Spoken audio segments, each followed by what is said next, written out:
Magandang araw, ka-trivia. Alam mo ba na may isang lungsod na nawala sa kasaysayan at natagpuan muli matapos ang halos 2,000 taon? Tara at alamin natin ang kwento ng Pompeii, ang lungsod na natabunan ng abo. Noong sinaunang panahon, ang Pompeii ay isang makulay at maunlad na lungsod sa Italia. Kilala ito bilang sentro ng kalakalan, sining, at kultura. May mag-agarang villa, teatro, at paliguan ang lungsod na naging tahanan ng libu-libong tao. Ngunit noong ika-24 ng Agosto taong 79 CE, biglang nagbago ang lahat.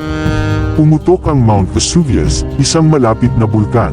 Sa loob lamang ng ilang oras, natabunan ng makapal na abo at lava ang buong lungsod, kasama ang mga naninirahan dito.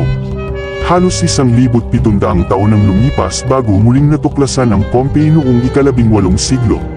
Nang hukayin ito, natagpuan ang mga bihirang artipakto at ang mga katawan ng tao na parang nagyelo sa oras.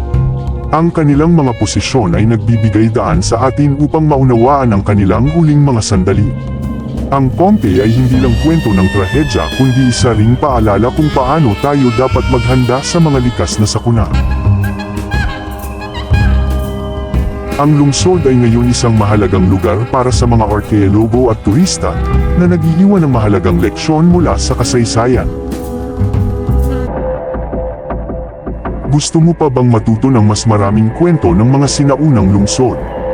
Huwag kalimutang mag-subscribe sa Ka-Trivia PH at i-click ang notification bell para hindi mo ma-miss ang aming susunod na episodes. Salamat sa panunood!